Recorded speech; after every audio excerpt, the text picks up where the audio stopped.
Oyez, oyez, humains du 21e siècle. Bienvenue sur les podcasts plus humains, les premiers podcasts qui vous parlent des relations conscientes et inconscientes entre l'humain et la machine. Je vous parle de créativité, d'intelligence artificielle, de productivité consciente et de désintoxication digitale. Le transhumanisme avec son tout technologique est-il forcément le futur de l'humanité ? Ou bien pouvons-nous vivre mieux tout en préservant nos libertés et nos intégrités physiques et psychiques? C'est tout l'objet de l'émission Plus humain. De la lumière et de l'humanisme, ou comment pourrions-nous devenir de meilleurs humains pour transformer demain? Je suis Alma Khan et je vous embarque avec moi au cœur de la matrice. Aujourd'hui, je vais vous parler d'intelligence artificielle et particulièrement du couple intelligence artificielle et vie privée en partant d'exemples qui ont défrayé la chronique et qui sont on ne peut plus explicites pour vous sensibiliser concrètement aux multiples visages de nos joujoux virtuels. Alors je vous préviens, ce podcast va profondément vous interpeller, tout comme ça a été le cas pour moi lorsque j'ai poussé plus loin mes investigations sur le sujet, et j'en suis quasi certaine, il va changer votre comportement. Avant, lorsque nous avions une question, nous cherchions par nous-mêmes ou par le biais de nos relations et fréquentations jusqu'à obtenir satisfaction. Aujourd'hui, nos compagnons du quotidien se nomment Siri, Google, Alexa, Cortana pour Microsoft, Bixby pour Samsung, Quant, le petit français, des assistants virtuels dotés d'intelligence artificielle, de haut-parleurs et même de caméras, capables de répondre vocalement à la moindre de nos demandes, qu'elle concerne une envie musicale, la météo, un itinéraire, une réservation de train, une définition, un résultat sportif, mais aussi allumer la télé, ouvrir les volets, déclencher le chauffage ou la lumière à distance, etc. Si les assistants virtuels n'ont pas encore envahi la totalité du monde, c'est juste une question de temps. Et probablement aussi une question de désintérêt ou peut-être même d'ignorance de leurs utilisateurs quant aux réelles possibilités et usages de ceux-ci. Une fois entrés dans ce monde hyper connecté, les clients deviennent peu à peu conscients des problèmes liés à la vie privée et ils auront de plus en plus tendance à se demander « Mais finalement, à quel assistant virtuel est-ce que je peux vraiment faire confiance ?» Ou plus encore, si je ramène Alexa, Google, Siri, Cortana ou Bixby à la maison, lequel sera le plus gros mouchard? En réalité, vous le savez, il n'y a rien à ramener à la maison. Parce que tout y est déjà. Votre smartphone, votre tablette, votre télé connectée. Alors vous pouvez bien rajouter des enceintes intelligentes ou d'autres espions virtuels pour vous faciliter la vie comme Alexa, Google Home ou HomePod.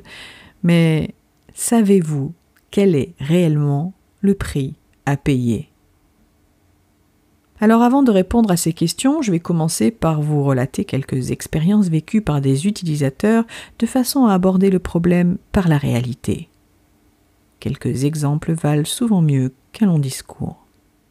Fin 2018, un citoyen allemand télécharge ses informations personnelles d'Amazon via Alexa et en réponse à ce téléchargement, cette société lui a envoyé 1700 enregistrements de voix qu'il avait d'Alexa. Le seul problème, c'est que ces enregistrements n'étaient pas les siens, mais ceux de quelqu'un d'autre. Qu'a fait ce citoyen allemand ? Il a d'abord écouté ces heures d'enregistrement d'une personne qui lui est totalement étrangère et qui échangeait avec d'autres personnes, avec son partenaire, avec ses enfants, ses amis.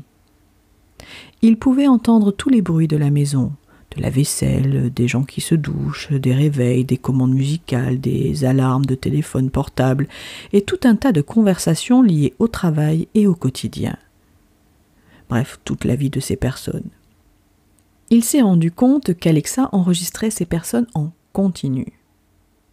Il a alors décidé de partager ces enregistrements avec un magazine technologique allemand appelé CT qui, après investigation, a révélé qu'Alexa avait enregistré toutes les données et les conversations personnelles de millions de personnes à leur insu, sans leur autorisation ni demande expresse. Autrement dit, sans activation de la commande vocale. Comprenez bien, pas de commande vocale, ni de demande spécifique faite à Alexa ou à son smartphone. Pourtant, c'est bien notre vie privée, nos conversations privées dans l'enceinte familiale ou professionnelle, nos idées et opinions que nous souhaitons garder privées justement et confidentielles, qui sont en réalité enregistrées. Des informations qui, en plus d'être enregistrées, sont en partie traitées, utilisées à des fins commerciales ou même politiques, ça sera l'objet de notre podcast, in fine vendues à des tiers. Cette histoire n'a fait que mettre en exergue le dessus d'un gigantesque iceberg, celui de l'enregistrement, de la classification et de l'exploitation des données personnelles et privées de millions de personnes par l'intelligence artificielle et précisément ici par nos assistants virtuels. L'agence de presse allemande Reuters a pris contact avec Amazon pour avoir des explications et Amazon a répondu que c'était une erreur humaine, un cas isolé, qu'il ne fallait pas s'en préoccuper, qu'Alexa savait très bien compartimenter les informations enregistrées de ses abonnés. À ce stade, cela pouvait être aussi bien vrai que faux. En revanche, Amazon n'a pas dit un mot sur les enregistrements de la vie privée de leurs abonnés en continu, ni même l'intérêt d'enregistrer toutes ces personnes, données, je le rappelle, non commanditées par l'abonné, ni le fait qu'aujourd'hui, nous donnons la possibilité que ces enceintes intelligentes envahissent notre vie privée. Malheureusement, ce n'est pas un cas isolé. C'est aussi arrivé aux États-Unis, à un couple de Portland, en Oregon, dont l'enregistrement de leurs conversations privées avait été envoyé à des numéros au hasard de leur carnet d'adresses sans autorisation. Alexa ne s'est pas arrêtée là et les exemples sont nombreux. Le journal d'investigation The Intercept révélait même récemment comment des caméras de sécurité de marque Ring, compatibles avec Alexa, avaient permis à des employés de cette même société et à des tiers d'accéder à des images filmées par certains clients, y compris à l'intérieur de leur domicile. Sans parler de la fameuse semaine de mars où Alexa s'est mise à rigoler spontanément toute seule, ce qui a fait prendre conscience de la drôle de singularité de cette intelligence artificielle. Je vais vous donner un autre exemple parmi des centaines d'exemples relatés depuis ces 3 dernières années. Un juge européen a ordonné à Amazon de partager l'audio d'un appareil Alexa qui avait été témoin d'un double homicide afin de bien comprendre les voies, les déclencheurs de l'homicide, ce qui s'était passé à cet endroit et en quelque sorte définir les responsabilités et établir les crimes commis. Autrement dit, Alexa devient un témoin à charge qui intervient dans des processus juridiques car de fait, elle enregistre en continu les voix qu'elle entend. Peut-être qu'à ce stade, vous vous dites « c'est pas grave, moi je n'ai rien à cacher, je suis un citoyen modèle, blanc comme neige, et Alexa me rend bien des services. » Moi je dis « vous vous mentez à vous-même. » Nul ne peut prédire le futur, et dans un contexte particulier qui vous est encore étranger, le moindre agneau peut devenir un loup. Regardez simplement ce qui se passe autour de vous avec les masques, anti-masques, les vaccins anti-vax, les passes, anti-passes, pro-passes, les délations qui pleuvent, et j'en passe. Demain, ce qui est légal aujourd'hui et qui vous donne bonne conscience peut devenir, sur le simple avis d'un dirigeant mégalo, d'un fou ou l'expert d'un fou, illégal. Et vous deviendrez un hors-la-loi, un criminel ou un terroriste. Votre intelligence artificielle personnelle est un témoin accrédité. Vous n'êtes que l'anomalie. Êtes-vous préparé à cela? Qu'en est-il de votre vie privée et de la présomption d'innocence? Nous a-t-on déjà demandé si nous sommes d'accord pour que des entreprises comme Amazon sauvegardent ce qu'elles enregistrent de nos vies privées, stockent et utilisent nos informations, les vend, décident de les rendre publiques selon sa volonté, celle d'un juge, d'une autre firme puissante ou encore d'un État? Ceci dit, Amazon n'est pas la seule entreprise impliquée dans ce vaste espionnage virtuel aux usages et conséquences multiples. Apple a aussi été mis sur la sellette avec Siri et le scandale des écoutes avec des enregistrements en continu transmis à des tiers. Plus encore, Apple employait des centaines de sous-traitants pour écouter en continu et classifier les informations issues des conversations privées de leurs clients, tout cela sans activer Siri. Je dis employé car une fois que l'affaire des écoutes a fuité, l'entreprise a licencié ses sous-traitants qui représentaient plus de 300 personnes en Europe. Une façon sans doute responsable de se dédouaner du problème. C'est sans parler de la puissance de frappe du géant Google, dont l'assistant est de loin le plus impressionnant. Son OK Google sur votre smartphone ou son Google Home chez vous sont d'une précision inégalée. Il peut gérer plusieurs requêtes à la fois et des résultats personnalisés tout en reconnaissant votre profil vocal. Cela associé à la puissance de recherche Google, ça le transforme en super espion planétaire. Par exemple, il a été découvert que certaines versions de l'enceinte connectée Home Mini étaient presque toujours actives du fait de pressions fantômes sur leur bouton du haut. Elles écoutaient donc leurs utilisateurs toute la journée, ce qui n'était pas prévu. Pour autant qu'on le sache, aucune information personnelle n'a fuité, mais l'affaire fut un inquiétant rappel à la réalité. Il est effectivement difficile de déterminer si nos assistants n'écoutent que ce qu'ils sont censés écouter, non ? Qu'en est-il de Facebook ? Il serait évidemment préférable d'éviter Portal, le nouvel appareil d'appel vidéo de Facebook. La réputation de la firme en matière de protection de la vie privée n'étant plus à défaire. Facebook dit pourtant avoir équipé la caméra du Portal d'un obturateur spécial pour protéger la vie privée, ce qui pourrait rassurer, mais la firme a toutefois été contrainte de reconnaître que l'appareil recueillait bel et bien des données personnelles et conversations privées, contrairement à ce qui avait été annoncé. Ces GAFAM, Google, Apple, Facebook, Amazon et Microsoft, auront beau rassurer les médias en affirmant que leurs produits d'intelligence artificielle, assistants virtuels, enceintes connectées, etc., ne nous espionnent pas, on a de plus en plus du mal à y croire. Ces géants jurent qu'ils se contentent d'enregistrer et de stocker ce que nous disons uniquement lors de nos interactions directes avec des appareils, c'est-à-dire lorsqu'il y a une commande vocale du genre « OK Google, Alexa, dis Siri ». Mais ils oublient de dire que pour détecter ces modes d'activation, le résultant, ils écoutent en continu et ils stockent les informations. En théorie, ils vous diront que vous êtes la seule personne à pouvoir avoir accès à ce stockage. Sérieux ? Ces géants aimeraient bien nous faire croire à ce scénario simple comme bonjour qui ressemble à un vœu pieux, mais ces entreprises ont commis tant de faux pas que cela ne fait que mettre plus encore en évidence leurs mensonges. Désormais, 3 des 5 GAFAM sont impliqués dans des systèmes avérés d'écoute de conversations privées. Microsoft et Facebook restent les seuls parmi Google, Amazon et Apple à ne pas avoir encore été épinglés pour de telles pratiques. La réalité, c'est que nos données personnelles sont une véritable mine d'or pour les GAFAM.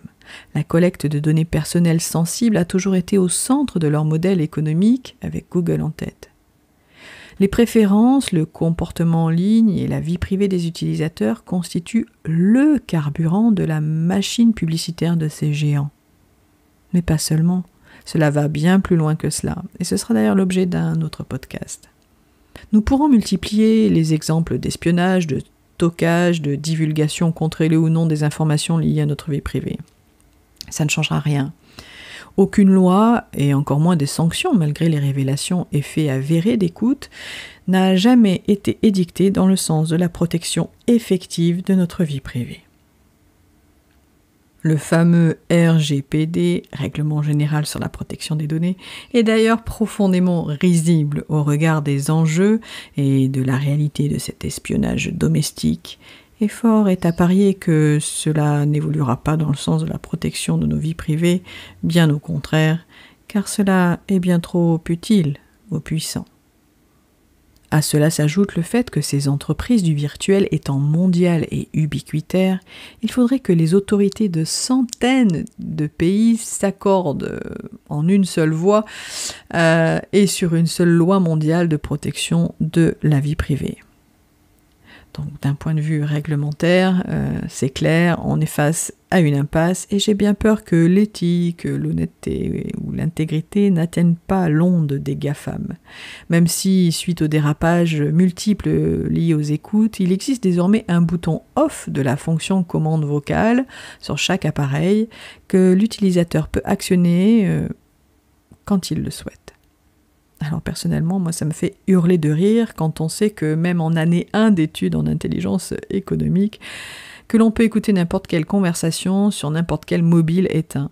Alors le off de la fonction vocale de votre assistant virtuel, c'est comme le off sur le débit de parole d'une belle-mère. C'est impossible. Votre portable éteint est aussi un mouchard en puissance, car désormais on ne peut plus enlever les batteries comme il y a quelques années. Le mettre dans une boîte métallique, loin de vous, est la seule option. On pourrait même aller plus loin en parlant de la reconnaissance faciale et émotionnelle, utilisée aujourd'hui pour détecter d'éventuelles anomalies chez l'humain. Ça ne se passe pas qu'en Chine, mais bel et bien à nos portes, dans nos villes françaises, dotées de caméras de vidéosurveillance publique de nouvelle génération. Au-delà de l'enregistrement des voix par nos assistants virtuels, rien n'empêche la vidéosurveillance d'entrer aussi dans nos maisons, via nos objets connectés, nos smartphones, nos ordinateurs, nos tablettes, et tout ce qui comporte une caméra. Sachant qu'il y a plus de 6 milliards de smartphones et près de 120 millions d'enceintes intelligentes installées dans le monde à ce jour, il est presque déconcertant, pour ne pas dire désespérant, que si peu d'utilisateurs se soucient de la confiance, de la confidentialité et de l'écoute passive. Cela pourrait expliquer pourquoi les entreprises concernées s'installent pour prendre des notes dans notre propre canapé. Bientôt, grâce aux innombrables assistants et objets connectés en tout genre que nous posséderons, ou si vous n'en possédiez aucun, à la simple triangulation de ces objets possédés par d'autres dans votre environnement, désormais possible au centimètre carré grâce à la 5G, des entreprises auront étudié, modélisé et localisé des profils d'individus, des profils de familles d'individus, ou des familles tout court, à des fins marketing, commerciales et politiques. Le tout sans notre consentement, ni même notre volonté. Vous comprendrez alors pourquoi la protection de votre vie privée devrait être une priorité absolue, tant dans votre intérêt que celui de vos proches, car pour le coup, ce n'est pas un effet de style. Nous sommes tous interconnectés et par ricochet, des mouchards en puissance, les uns pour les autres. Combien de ces appareils écouteront ce qui se passe dans nos chambres à coucher, dans la cuisine ou dans la salle à manger pendant que nous déjeunons, ou que nous avons une conversation saine et de confiance entre amis? Combien de ces appareils auront entendu ce que nous faisons lorsque nous travaillons, avec qui nous travaillons, ou avec qui nous avons scellé un accord commercial? Combien de ces appareils auront enregistré nos mots de passe, ou clés d'activation pour accéder à un appareil téléphonique, un appareil vidéo, un compte bancaire, un compte lié à notre santé, ou tout autre compte privé? Dès maintenant, nous devons apprendre à réfléchir et à identifier quels appareils, enceintes intelligentes, ampoules intelligentes, alarmes vidéo, téléphone mobile, ordinateur, téléviseur, console de jeu, tablette et tout autre appareil qui dispose de micro avec ou sans haut-parleur ou de caméra, parce que littéralement, nous offrons une partie de notre vie privée à ces intelligences artificielles pilotées par les GAFAM. Commencez par faire l'inventaire de ces appareils. Vous pourriez être surpris du nombre d'espions virtuels en puissance qui campent chez vous ou dans votre poche. Alors vous me direz, une enceinte intelligente par exemple ne permet pas de surfer sur Internet, de cliquer sur des liens vérolés ou de télécharger des logiciels non autorisés, ce qui limite la surface d'attaque, si je puis dire, des hackers potentiels. Mais vous l'avez compris, théoriquement, cela n'empêche pas les fabricants de permettre à des organisations d'accéder secrètement à vos données ou de les remettre à un juge ou aux forces de l'ordre. On commence à peine à comprendre jusqu'où les GAFAM sont prêts à aller pour étendre leur influence. Mais vous, Jusqu'où êtes-vous prêt à aller? Quels risques acceptez-vous de prendre consciemment? Où fixez-vous les limites de votre vie privée? Peut-être serait-il opportun d'éviter de mentionner des données confidentielles ou d'entretenir des conversations sensibles à portée de ces appareils, de façon à éviter tout simplement que ce que nous disons puisse un jour être utilisé à nos dépens.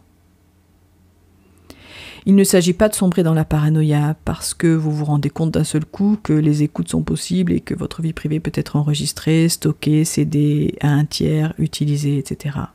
Ça existe. Il suffit juste d'en être conscient et, plus que jamais, de décider de prendre soin de notre vie privée et des informations que nous véhiculons volontairement et le plus souvent involontairement. La technologie est arrivée très vite dans nos vies, de manière ludique d'abord, et le plus souvent sans mode d'emploi. Ce que je veux dire par là, c'est qu'avec de tels changements dans nos vies du fait de l'évolution des technologies dans la presque quasi-totalité de nos actes, nous ne pouvons pas nous comporter comme avant, alors que nous étions devant un écran télé cathodique, sans Internet, et que l'intelligence artificielle n'existait que dans les films de science-fiction et la visio dans Total Recall. En moins de 20 ans, l'évolution est juste considérable. On ne peut pas se comporter comme avant, où notre bras actionnait tout, et où les murs suffisaient à protéger notre vie privée. Aujourd'hui, c'est notre voix, et bientôt uniquement notre œil, nos émotions, ou même notre simple pensée qui actionnera les objets connectés. Probablement, les personnes soucieuses de la protection de leur vie privée tenteront, à raison, d'éviter tout appareil muni d'une caméra vidéo. Si l'être humain est plus intelligent que la machine, alors démontrons-le. Adaptons nos comportements à la hauteur des enjeux. On ne peut pas utiliser des objets du XXIe siècle en se comportant comme au siècle précédent. Au mieux, c'est irresponsable. Au pire, c'est dangereux. C'est à nous de fixer les limites. Il s'agit simplement de prendre soin de nos informations consciemment, avec responsabilité, de prendre soin de ce que nous faisons, car dans ce XXIe siècle, l'ubiquité de l'information est le plus grand pouvoir que l'humanité n'ait jamais eu. L'avenir sera peut-être fait de frigidaires parlants, de fours à notre écoute et de télévisions qui nous filment. Tout dépendra des entreprises. Parviendront-elles à nous convaincre que ces objets numériques connectés et interconnectés ne nous espionnent pas, ou tout au moins que les renseignements qu'ils recueillent ne nous joueront pas de mauvais tours? Rien n'est moins sûr. C'est donc à vous seul, de vous prémunir.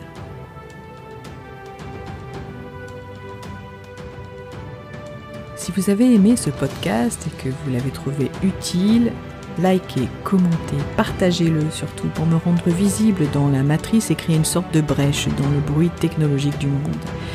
Partagez pour contribuer. Partagez de la connaissance et du sens plutôt que de l'information brute. Parce que partager, c'est probablement le mot qui nous rend le plus humain.